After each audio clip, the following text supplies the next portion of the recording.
Vamos a marcar un punto en R2. 4, 2, por ejemplo, se llama A. Bueno, este punto tiene una coordenada en X y tiene una coordenada en Y. ¿Cómo habíamos trabajado en clase que íbamos a hacer para, conociendo las coordenadas, poder definir el punto, si no lo hubiese hecho el programa? Decíamos que íbamos a trazar una paralela a Y que pase por la componente X del punto y una paralela a X que pase por la componente Y del punto. La intersección de estas dos rectas iba a ser el punto A. Entonces, esta componente X y esta componente Y, o sea, este punto 4 y este punto 2, no es más que la proyección ortogonal del punto respecto de la dirección de los ejes. Vamos a decir esto de nuevo. Bueno, ¿qué pasó por ahí? Ahí está. Si yo tengo el punto A ya ubicado en el plano, veo que si desde A bajo perpendicularmente hasta llegar al eje X, caigo en el punto 4, 0.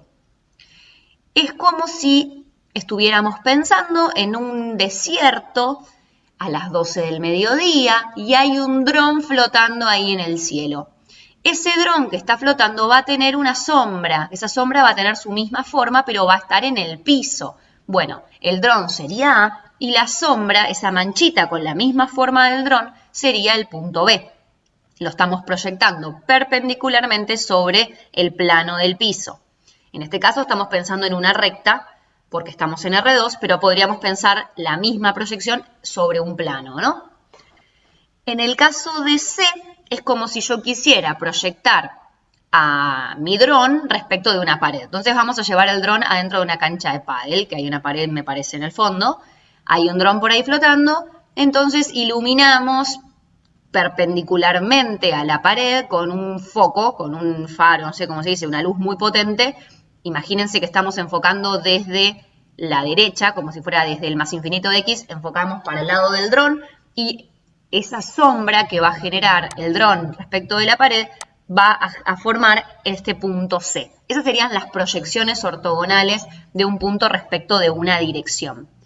Como estamos en el plano y estamos aprendiendo esta idea, proyectamos solamente respecto del eje X y del eje Y. Después vamos a ver que se puede proyectar en cualquier dirección y ahí iremos viendo cómo se hace. Bueno, además de proyectar puntos, podemos empezar a pensar en la proyección de un cierto vector.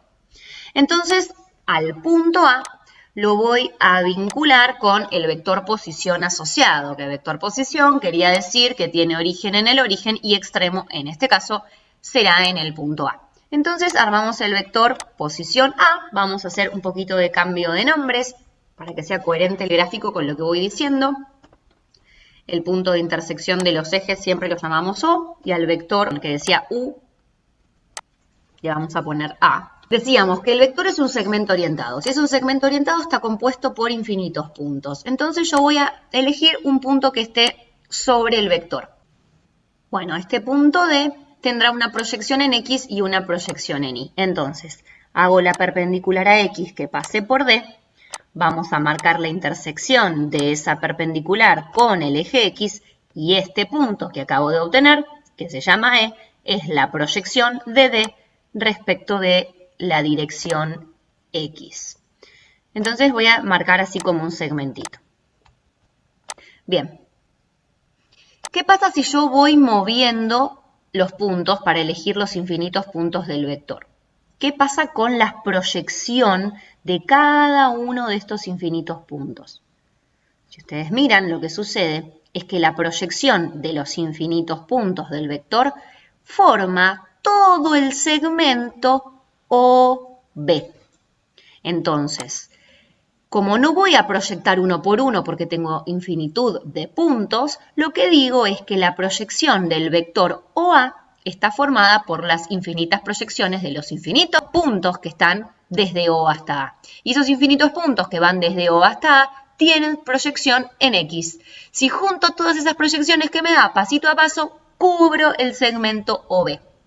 Por lo tanto, el segmento OB es la medida de la proyección del vector OA sobre la dirección de X.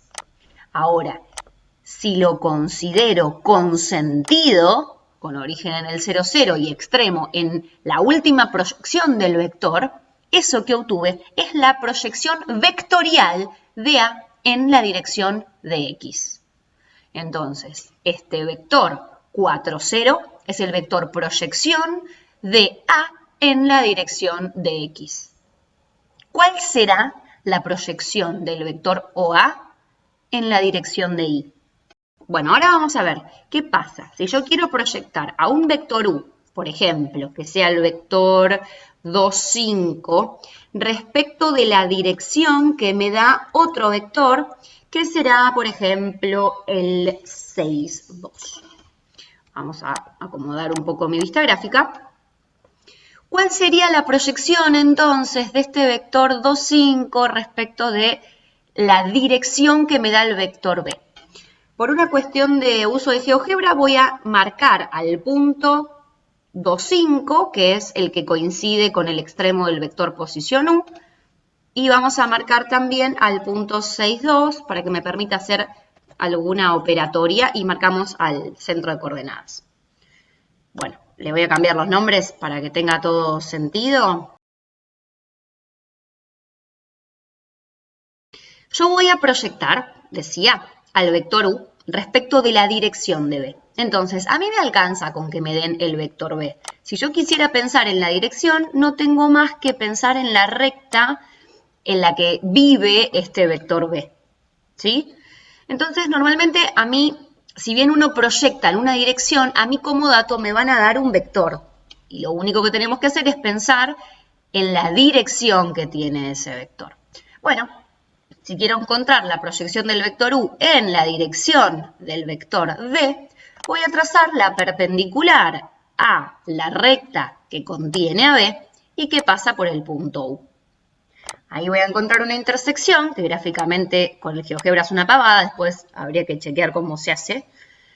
La intersección esta entre la perpendicular de B que pasa por U es el punto A. O sea que la proyección del punto U en la dirección de B es el punto A. Los infinitos puntos que se encuentran en el vector U también se van a poder proyectar en la dirección de B. Y esto es lo mismo que hicimos antes, ¿no? A ver, vamos a esconder a la perpendicular.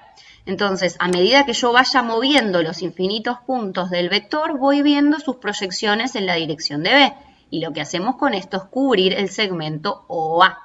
Entonces, la medida de la proyección del vector U en la dirección de B, la medida va a ser la distancia que haya entre O y A. Ahora, vieron que yo antes les hablaba del tema de la sombra, ¿no? Les decía que la proyección no era más que la sombra del objeto. Si yo tengo una flecha, porque un vector se representa como una flecha, y yo busco la sombra de la sombra también me va a dar una flecha. O sea que en realidad la proyección del vector U respecto de B va a ser el vector que tenga origen en O y extremo en A. Este vectorcito W es el vector proyección de U respecto de la dirección de B. Ese es el vector proyección y su medida es la proyección escalar.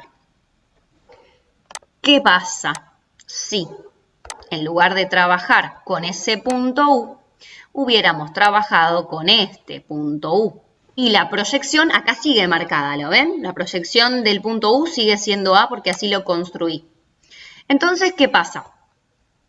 Cuando el ángulo que forman, esperen que voy a esconder un poco algunas cosas. Cuando el ángulo que forma el vector que me está dando la dirección de la proyección con el vector U, que es el que estoy proyectando, cuando ese ángulo es un ángulo obtuso, que es lo que está pasando acá, este es el vector que me da la dirección, este es el vector que estoy proyectando, forman un ángulo obtuso. Cuando esto sucede, la proyección no cae para el lado del vector que me está dando la dirección, sino que va para el lado opuesto.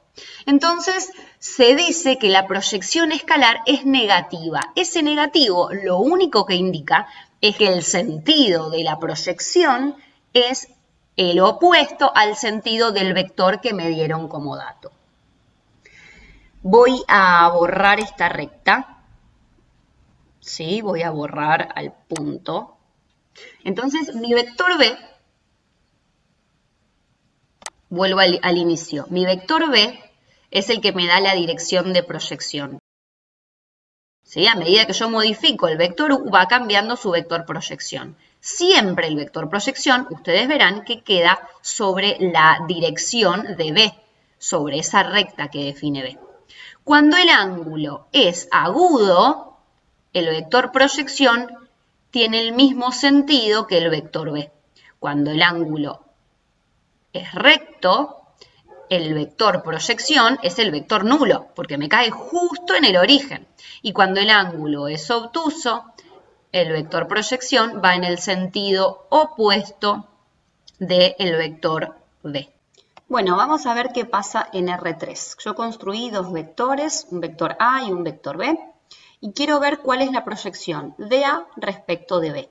Siempre que trabajamos con proyecciones, pensamos a dos vectores con un origen en común, entonces podemos trabajar con los equivalentes que parten del origen. Acá estoy en el espacio y eso puede llegar a ser confuso. Pero ¿qué pasa? Si yo tengo dos vectores no paralelos, esos dos vectores me van a dar la dirección de un plano. Si los vectores fueran paralelos, necesito tener alguna otra información más para definir el plano, ¿no? Esto es como un adelanto de lo que vamos a ver más adelante, pero para tener un plano necesito dos direcciones distintas. En este caso tengo dos vectores que no son paralelos, cada uno de ellos me da una dirección distinta y por estos tres puntos que estoy marcando pasa un plano que es el que GeoGebra me está mostrando acá. Más adelante veremos cómo calcular las ecuaciones del plano, pero por ahora es interesante que reconozcan que para tener un plano necesito dos direcciones independientes.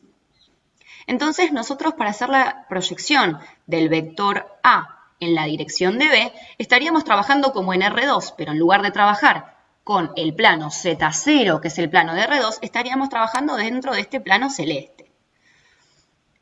Por una cuestión de comodidad, yo lo voy a borrar al plano celeste, pero me parece interesante esto que estoy diciendo, ¿no? Que vamos a hacer el mismo procedimiento que en R2, pero en otro plano. Esa es la lógica. Voy a esconder el plano, voy a girar los ejes para que me quede la terna derecha y lo que quiero hacer es proyectar a A en la dirección de B. Sucede que, como decíamos anteriormente, uno proyecta en una dirección. El vector lo que hace es darme la dirección. Entonces, si yo quiero proyectar en la dirección de B, para construirlo en GeoGebra, voy a construir la recta en la que vive el vector B, la recta que contiene al vector B. Y lo que voy a pedir ahora es la perpendicular a B que pasa por A. Entonces voy a la herramienta perpendicular, toco la recta y toco el punto y por ahí abajo del plano tengo la intersección, abajo del plano Z0, ¿no? Entonces, si marco la intersección de las rectas, este puntito D que encontré es la proyección del punto A respecto de la recta. Entonces, ¿cuál va a ser la proyección de todo el vector CA en esta dirección? Va a ser este vector CD. Si yo trazo este vector CD, es el vector proyección de A en la dirección de B. Si voy moviendo a mi punto A, cuidado porque acá queda raro el movimiento, me van a ir cambiando las proyecciones, pero así no se nota. Lo voy a cambiar desde las coordenadas. Voy a poner al vector A en el 1, 2, 3. Y ahí vemos la proyección del vector A sobre B que queda con el mismo sentido. Esto tiene que ver, como hablamos en la parte anterior, tiene que ver con el ángulo que forma el vector A con el vector B.